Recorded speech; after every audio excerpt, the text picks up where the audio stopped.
강원도 춘천에서 태어난 이모는 무당이 돼야 할 팔자였다. 이모는 내가 지은 이름에서도 알 수 있듯 전쟁이 한창이던 1952년 강원도 춘천 두매산골 가난한 농가에서 태어나셨어. 예전에도 말했지만 우리 맏딸보다 2살 위시지. 한데 이젠 우리 어머니도 이모를 완전히 믿고 인정하시지만 아직도 한 번도 언니라고 안 불렀어. 내가 어릴 때 하도 대판 여러 번 싸우셔서 자존심상 꿀리기 싫으신가 봐. 그래도 마음으로 정말 고마워하시고 항상 뭐만 생기면 이모부터 챙기시는데 이제 이모가 자리 털고 일어나시면 두 분 어머니 모시고 여행이라도 가서 묵은 앙금 털고 잘 지내시게 하는 게 내 임무겠지. 지금은 춘천이 아름다운 호반의 도시 뭐라고 하는데 이모는 촌천 얘기만 나와도 진저리를 치셔. 당신의 기억엔 그곳은 가난과 굶주림 그리고 아픔밖엔 없는 곳이기에. 이모네 집은 산골의 화전과 조그만 집 앞 밭을 일구던 아침 먹고 나면 점심을, 점심 먹고 나면 다시 저녁 끼니를 걱정해야 하는 극빈 가정이었대. 하긴 그 시절 그런 집이 어디 한둘이었냐마는 이모는 형제도 많았어. 6남매였다고 하셔. 다 죽고 이젠 이모랑 막내 남동생만 사셨지만 똥꼬 찢어질 만큼 극빈 화전민 집안의 딸이 뭐 먹고 살았겠어. 이모가 지금 저리 비리비리 하신 저질 육신을 가질 수밖에 없는 이유를 난 저기서 찾아. 불쌍한 춘천댁. 그런 집인데 전쟁까지 났으니 무슨 좋은 일이 있었겠어. 이모가 당신 얘긴 절대 잘 안 하시는 분이지만 난 함께한 세월이 길다 보니 알게 된 얘기들이야. 심지어는 뜨기 아저씨에게도 잘 안 하시는 이모 과거사. 감자라도 배불리 한 끼 먹은 날은 세상에서 제일 행복한 하루였다고 해. 그런 힘든 삶 속에서도 불행은 찾아오더라고. 그나마 가족의 생계를 책임지시던 아버지가 병으로 돌아가시고 말았어. 도와줄 사람 하나 없어 어머니가 아이들과 함께 산을 파고 아버지를 땅에 묻었어. 아이들은 아직 일을 할 수 없을 만큼 어려 가족의 생계는 온전히 어머니의 몫이 되었대. 어머니는 새벽부터 밤늦도록 뼈가 가루가 되도록 일을 하셨지만 어머니까지 7이나 되는 대가족의 생계를 이으시기가 너무 힘들었대. 지금 내가 생각하긴 아마 영양실조 같아. 형제들이 하나 둘 병으로 쓰러지고 연달아 오빠, 언니가 넷이나 세상을 등졌대.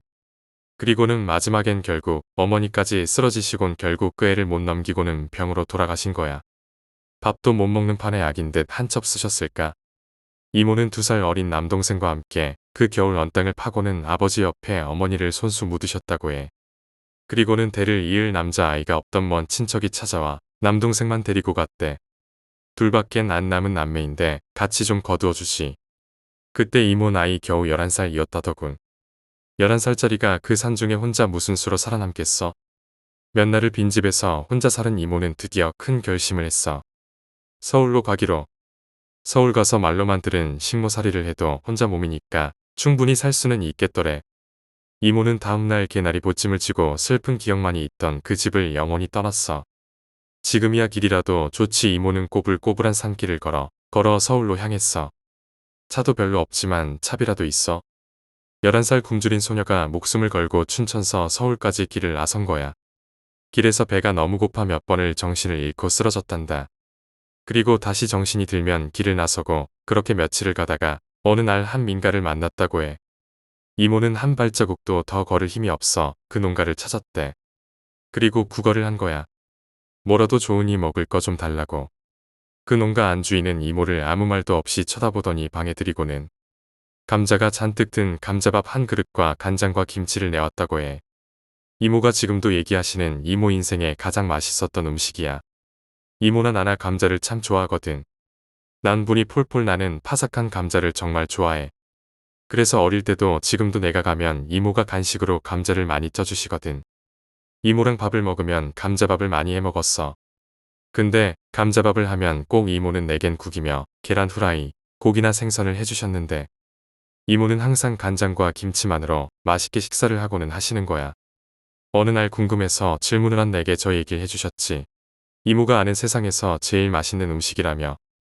내게는 그냥 맘맛으로 먹는 간식일 뿐인 감자가 이모에겐 생명인 거야.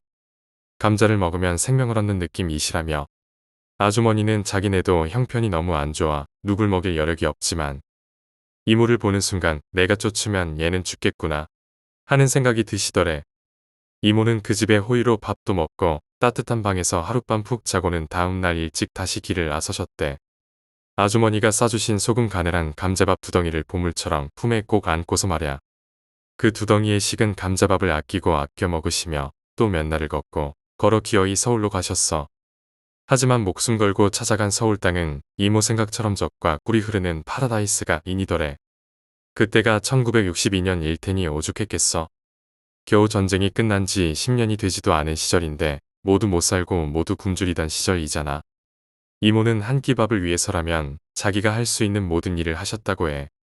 노숙을 하시면서 밥만 먹여준다면 아무리 힘든 일도 마다 않으셨대. 심지어 일이 없으시면 시장에서 쓰레기도 뒤지셔선 줄인 배를 채우셨대. 그러다 시장통 거지패들에게 구역 침범했다고 죽지 않을 만큼 맞기도 하시고 식모살이라도 하자는 생각으로 서울로 오셨지만 11살 삐쩍 고른 영양실조 소녀에게 집을 맡길 사람이 누가 있겠어. 일할 사람이 넘쳐나는 판에 이모는 서울서도 철저한 아웃사이더로 사신 거야. 그러다 천만 유행으로 조그만 공장에 들어가시게 되었어. 거기서 미싱 일을 배우셨대.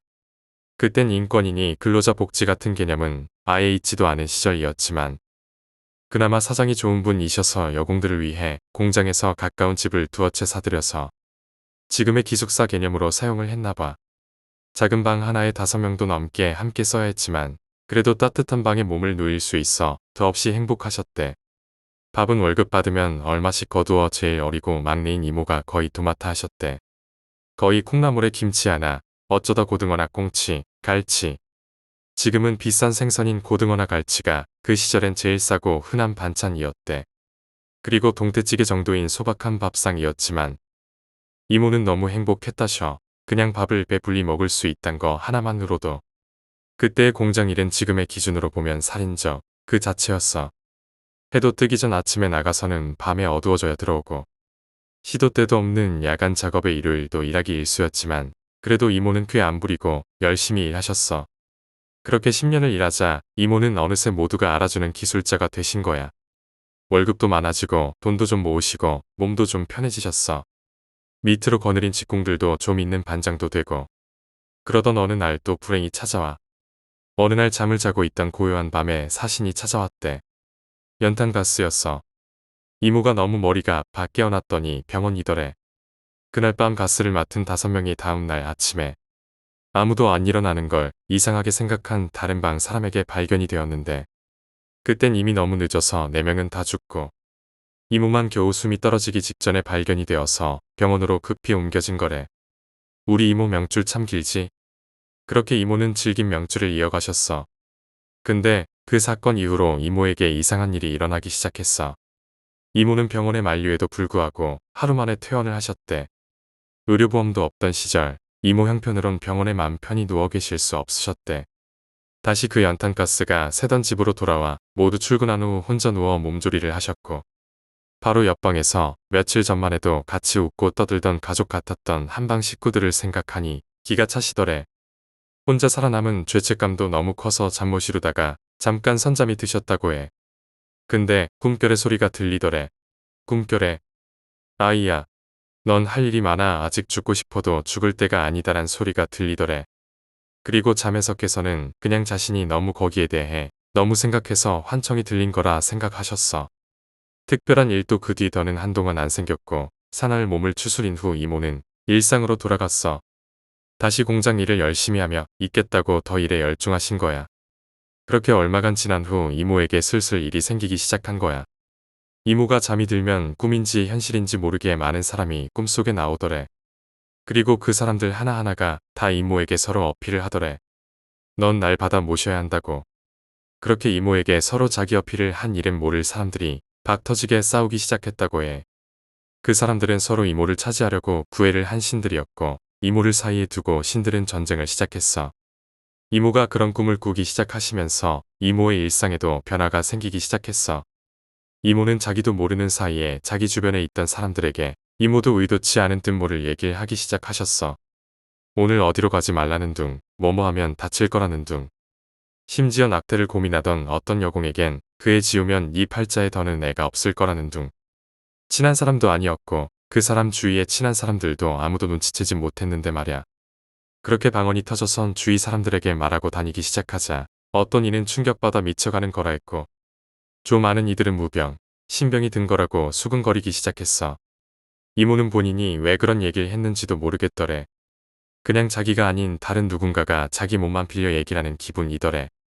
그 와중에도 이모는 잠만 들면 꿈속에서 사람들이 나와 싸우더래.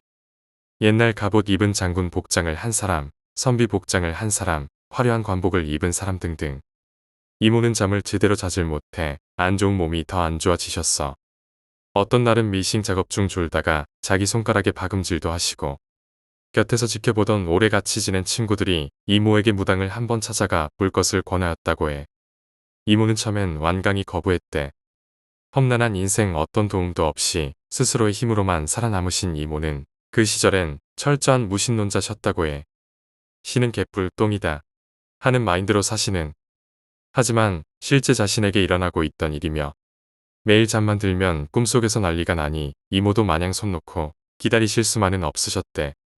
그래서 한번 속는 셈 치고 가보잔 마음을 굳히셨는데 이모는 그때 처음엔 몰랐던 사실을 깨달으셨대. 매일 꿈속에 신들이 나와서 UFC를 여셨는데 하루하루 날이 지나면서 신의 숫자가 하나, 둘 줄더란 거지. 떨거지들은 KO 당에 떨어져 나간 거지. 그러던 와중에 이모는 드디어 무당집에 가시게 되었어. 근데 그래도 처음인데 제대로 찾아가셨나봐. 이모가 무당 분께 들어갔는데 이모를 본 무당이 깜짝 놀라며 벌떡 자리에서 일어나시더래. 그리고는 공손히 이모에게 앉을 걸 권하시더래. 이모는 자기보다 나이가 20살은 많아 보이는 무당 아줌마가 자기에게 그러자 그게 너무 불편하시더래. 그래도 앉아서 얘기를 하려 하자 무당이 먼저 얘기를 했다고 해. 이모는 아무 얘기도 하지 않았는데 신병이십니다. 내림받으시는 거 외엔 방법이 없습니다. 그리고 그러더래. 신기가 가득 차셨다고 이 정도면 내림으로 신 받으시는 방법 이외엔 딴 방법은 없다고. 그럼 그걸 해주실 수 있냐고 이모가 물은 거야. 사실 그때까지도 이모는 불신을 하고 있었다고 해. 그 구타게에서 자기한테 돈 빼내려고 수 쓰는 거라고. 근데 그 무당 아줌마가 하시는 말씀이 너무 뜻밖이더래. 어찌 감히 제가 신 어머니가 되겠냐고. 저보다 훨씬 무력이 세신 분을 신 어머니로 모시고 내림 받으셔야 제대로 받으신다고 하시면서 말야. 그러면서 한 분을 알려준 거야. 서연 이모 엄마. 이모는 주소랑 연락처 받아 들고 나와 집에 와서도 고민을 참 많이 하셨다고 해. 그 와중에도 잠만 드시면 타이틀 매치가 벌어졌대. 그리고 벌써 와중에 많은 떨거지 신들이 떨어져 나가고 꿈에 나오던 출연자들의 숫자도 확연히 줄었다고 해. 이모는 어느 쉬는 날 정말 큰 마음을 먹고는 무당 아줌마가 건네준 주소를 찾아 나섰대. 내비도 없던 시절 주소 하나 달랑 들고. 근데 그 동네를 가니 요즘 내비보다 더 정확하게 그 집을 찾아가기 시작한 거야. 그냥 느낌이 딱 오더란다. 그렇게 골목을 누비다 도착한 곳이 그 적어준 주소더래. 그리곤 집에 들어가려 사람을 청했어. 그냥 겉보기엔 평범한 그 시절 가정집인 그곳은 인기척이 없던 거야. 한참을 그 집 앞에서 서성이던 이모는 급기야 걸음을 돌렸어. 그래도 마음 한 구석에 기대가 컸던 이모는 실망도 크셨대. 그리 용하다고 하면서 자기 올 거도 모르고 자리를 비웠나 하는 생각에 배신감마저 들더래. 이 몸 다 잊고 살 때까지는 열심히 살리라 결심하고 발길을 돌리신 거야.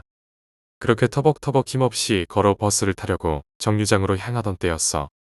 이모가 가던 길 반대편에서 웬 아줌마가 허겁지겁 오시더래.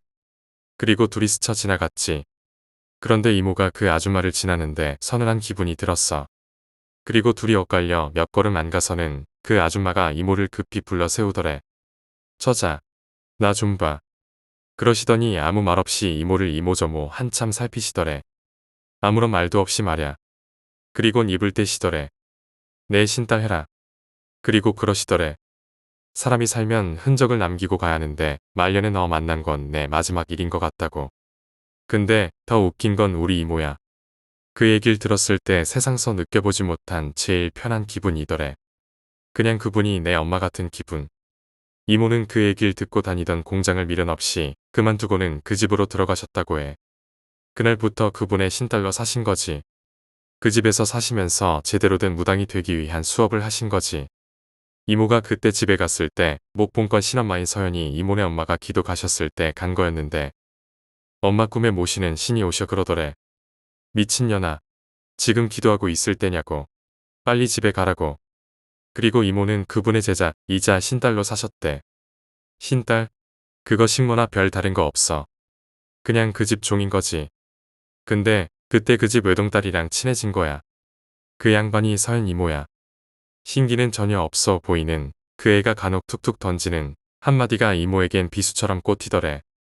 타고난 능력은 어쩔 수 없는 건가 봐. 나 여기서 무속 얘기 좀만 해대나? 무당은 여러 의미가 있지만 무당의 제일 큰 의미는 인간사에 관여하고 싶어하는 신들의 욕망이래. 신은 영적인 존재이기에 스스로는 인간의 일에 관여할 수 없거든. 그래서 중간자로 무당이나 다른 영매를 세우는 거야. 강신무는 말 그대로 어느 날 갑자기 신이 내리게 되어 집안 내력과 관계없이 무당이 된 경우야. 이런 경우 그 사람 주위의 사람은 무엇과는 관계없고 그 사람 일대로 끝나는 경우가 많아. 물론 그 사람을 일대로 해서 자손들에게 신이 대물림되는 경우도 있어. 그건 세습무가 되는 거지. 보통 강신무는 말 그대로 갑툭튀이기에 전혀 무속과는 관계없는 직업이나 삶을 살아온 사람이 많아. 강신무의 경우 어느 정도 이상의 능력을 발휘하는 게 보통이야. 신이 재능 보고 찾아온 경우니까. 대신 신과의 조화를 100% 맞추는 경우는 드물어. 옷으로 따지면 강신무는 브랜드 기성복이라고 보면 돼. 좋긴 하지만 내 몸에 딱 맞진 않아. 내가 아는 강신무의 대표 케이스가 춘천 이모야. 세습무는 집안의 신주를 타고 신이 세습되는 거야. 보통 이런 집안은 혼인도 같은 집안끼리 하기에 흔히 온 가족이 무업에 종사하는 경우가 많아. 배우자도 아들, 딸도 말야. 지금은 핵가족이라 예전같이 일가가 다 같이 구슬하는 경우는 극히 드물겠지만 세습무는 원래 제대로 신 받으면 통상 강신무보다 세. 대를 걸치며 신 모시기에 적합하도록 특화된 육치야. 당연 싱크로율이 좋겠지. 보통 무당은 신을 담는 그릇이거든. 재능 있는 무고를 신이 미치도록 탐내는 이유도 그릇이기에 그런 거야. 어떤 무당을 만나냐에 따라 신도 잘 나가는 일진이 되느냐, 별 볼 일 없는 쭈그리가 되느냐 갈리니까. 쉽게 얘기해서 100의 능력이 있는 신도 50밖엔 담을 수 없는 무당 만나면 50 이상의 힘을 못 내거든. 하지만 반대로 80의 힘밖에 넘는 신이라도 무당의 수용 능력이 100이면 자기가 가진 힘 80을 유감없이 쓸 수 있어. 분명 100의 힘이 있는 신은 80의 신보다 상위신이지만 실제론 그르신 무당의 자질에 따라 수모를 당하는 거지. 쪽팔리시겠지? 그래서 신은 한번 재능이 특출한 제목을 발견하면 꽉 깨물고는 제발 떨어지라고 생쇼에도 안 가시는 거야. 그런데 세습무는 대부분 1인 전승이야. 뭔 얘긴가 하니 1세대의 여러 자손들 중 가장 뛰어난 한 명에게 몰빵이란 얘기거든. 그래야 최고의 수제 맞춤 양복이 나올 거 아냐? 무속인 집안이라고 다 신기 타고나는 거 아니다. 근데 자기 재능도 없으면서 어린 시절부터 보고 들은 건 있어서 이거저거 하다 잘안되면 그냥 에라 무당이나 하자. 이런 사람들이 있어. 이런 사람들이 사입이고 얼치기야. 이런 사람들 특징이지는 뭐 보여줄 거 없으니까 집안 자랑 늘어나요. 형제 누가 용하고 어머니가 얼마나 대단한 무당이고 할머니는 나라에서 알아주던 만신이었고 내가 듣긴 꼭 우리 집은 저렇게 내려오고 난 빈껍질 쭉쟁이입니다. 그렇게 들려. 능력을 보여주면 되지 입만 산 사람은 가까이 하지마.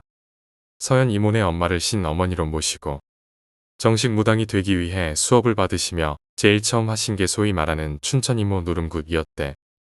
그때쯤엔 이미 신들의 전쟁이 끝나고 최종 승자가 결정되었어. 지금 이모가 모시는 대신 할배야. 어느 날 꿈에 씩씩하게 혼자 나오셔선 계속 날 받으라고 보채시더래. 신엄마가 굿을 준비하고 이모를 데리고 굿을 하셨고 그 뒤로는 이모가 정식 신내림 받으실 때까지 더 이상 꿈에 나타나는 일은 없었다고 해. 예전에도 얘기했지만 누름굿은 그런 이름의 굿은 있지도 않을 뿐더러 엄청 모험한 말이야. 신을 누르다니. 그거에서 눌릴 거면 애초에 잡귀였지 신이 아니었던 거지. 그건 그냥 불쌍히 여기시고 좀 봐달라고 비는 굿이야. 그때도 우리 이모네 할배가 워낙 급하게 밀어붙여대서 좀 릴렉스 한 거였다고 해. 신도 성격이 다 다르다. 과묵한 신, 성격 급한 신, 잘 삐지는 신 등등. 그때 신 엄마였던 서연 이모네 엄마가 이렇게 기도한 거야. 그 양반 참 성격도 급하셔. 우물 가서 숭늉 찾겠네. 좀 몇 년 진득하니 기다려봐요. 내가 얘 아주 깔쌈한 무당으로 만들어 내림받아 줄 테니. 그런 후에 이모도 편히 잘 수 있었대. 그리고는 몇 년 동안 신엄마에게 여러 가지 공부와 따라다니며 실습을 하셨다고 해. 이모가 서연 이모네 있으면서 11살에 헤어진 2살 어린 남동생을 딱 한 번 만났었다고 해. 그런데 그게 지금도 이모 가슴에 남는 아픈 상처가 될 줄이야. 이모는 먹고 사는 문제가 어느 정도 해결이 되고 나자 11살 때 촌수도 희미한 먼 친척 집에 양자러 들어간 남동생을 수소문하기 시작했어. 워낙 끼니를 걱정하던 가난한 집의 친척들과도 왕래가 없었던 터라 11살 어린 시절 동생을 찾을 만한 기억은 하나도 없었기에 막막하기만 했는데 춘천도 몇 번 다녀오시고 마을 사람들도 찾아 물으시고 하셔서 겨우 단서를 찾아 연락이 닿았다고 해. 처음 전화로 동생의 목소리를 듣는 순간을 지금도 생생히 기억하셔. 처음 수화기 너머로 동생 목소리를 듣는 순간 정신이 아득하고 울음밖엔 안 나오시더래. 겨우 안부 정도만 간신히 묻고 만날 약속을 하시고는 또 전화를 끊고 주저앉아 몇 시간을 더 우셨대. 꿈인지 생신지 몰라서 말야. 며칠 후 드디어 만나기로 약속한 날이 되었어. 서울 모처에서 만나기로 약속했었대. 이모는 아침부터 너무 들떠 있었어. 몇 벌 되지도 않았던 이 옷 저 옷을 입어보며 10여 년 만에 만나는 동생에게 조금이라도 좋은 모습을 보여주려고 말야. 드디어 약속 시간이 되어 나가는 이모에게 신엄마는 적지 않은 용돈을 쥐어주며 잘 다녀오라 배웅해 주었는데 이모가 멀어지자 혼자말로 가여운 것. 마음의 상처나 많이 받지 않으면 좋으련만 하시더래. 옆에 같이 있었던 서연이 이모가 나중에 해준 얘기야. 서연이 이모는 엄마가 왜 저러시나 했는데 나중에 생각해보니 어머니는 다 아신 것 같더래. 그리고 그날 저녁 늦지막히 돌아오신 춘천 이모는 신엄마에게 꾸벅 인사를 하고는 아무 말 없이 자기 방으로 들어갔다고 해. 여러 가지 궁금했던 서연 이모가 방에 들어가려고 하자 방 안에서 이모의 울음소리가 들리더래. 서연이 이모가 놀라서 방으로 들어가려 하자 신엄마가 그러셨어. 놔둬라. 언니 혼자 실컷 둘게. 그 뒤로 한참을 이모의 울음이 계속되었어. 서연이 이모는 궁금했지만 어쩌질 못했대. 그날 이모는 부푼 마음으로 동생을 만났고 처음엔 참 좋았대. 살아온 얘기도 서로 하면서 핏줄에 대한 그동안의 그리움을 풀었대. 그러다 지금 어찌 사는지 하는 얘기가 나오게 되었는데 이모는 그동안 있었던 일을 조심스레 얘기하며 지금 무속 수업을 받는 얘기를 했다고 해. 그러자 얘기를 듣던 동생의 눈빛이 변하더래. 10여 년 만에 만난 누나를 무슨 원수 보듯하며 미신에 빠졌다며 비난을 퍼붓더래. 그 남동생이 그때 목사가 되려고 신학교에 다니던 아주 독실한 기독교인이었던 거야. 그 동생의 눈엔 누나는 사탄의 꼬임에 빠진 가련한 중생이었던 거였지. 그냥 종교가 뭔지 그리 오랜만에 만난 누나한테 그럴 필요 있나? 이모가 얘기를 안 하니까 그 이상의 자세한 얘긴 나도 몰라. 하지만 이해심이 그리 많으신 이모가 그날 이후로 동생을 다신 안 만났다니. 대충 어떤 일이 있었고 어떤 마음일지는 충분히 예상이 가. 지금 동생분 목사가 되었던지 교회 일 하며 사시겠지. 이모는 그 뒤 관심을 아예 끊으셔서 생사도 모른다 하셔. 모질 땐 정말 모지셔. 이모는 그 집서 착실히 몇 년 수업을 하신 후 드디어 정식으로 내림을 받으시고 무속인이 되셨고 이모가 내림 받으시는 날 사람이 구름처럼 모였다지. 정식 무당이 되실 때쯤 신어머니이신 서연 이모 어머니가 노안으로 아프셔서 곁에서 몇 년 도우시다가 도저히 무업을 더 하시지 못하고 접으신 후 따로 독립하셨다고 해. 그 후 지금 계신 바로 그 집에 터 잡으시고 그 몇 년 후 둥이를 만나시게 돼. 이모의 슬프면서도 아픈 유년 시절이지만 이모에게 어찌 기억되는지 짐작을 할 수 있는 일이 하나 있어. 나 어린 꼬마였을 때 하루는 이모가 춘천을 2, 3일 다녀오신 일이 있었어. 나중에 알고 보니 어린 시절 살던 그곳에 양지 바른 땅을 사셔선 부모님과 형제들을 이장하고 오신 거였어. 나도 커서 몇 번 모시고 다녀왔었는데 참 잘 꾸며놨더라. 이모 부모 생각하는 마음이 느껴졌어. 어릴 때 이장하고 오셨는데 얼굴이 상기되어 계신 거야. 왜 그러시나 했더니 날 부르셔서 가보니 이거 보라며 먼 낡은 나무 토막 하나를 보여주시더라. 가만 보니 손으로 대충 얼굴만 깎은 나무 인형이었어. 이모가 그러더라고. 예전 어릴 때 아버지가 깎아주신 인형이라고. 거기 천으로 옷 입히며 놀았다며. 이장하러 가서 집터 둘러보다 찾았다시며 그리 즐거워하시더라. 이모가 세상서 가져본 유일한 장난감이셨대. 정성껏 닦아 이모가 손수 옷에 입히시고 유리상자에 넣어 가장 잘 보이는 곳에 두시곤 지금도 시간만 나면 꺼내보셔. 인형을 쓰다듬을 때 이모 눈은 항상 애잔한 그리움에 가득하셔.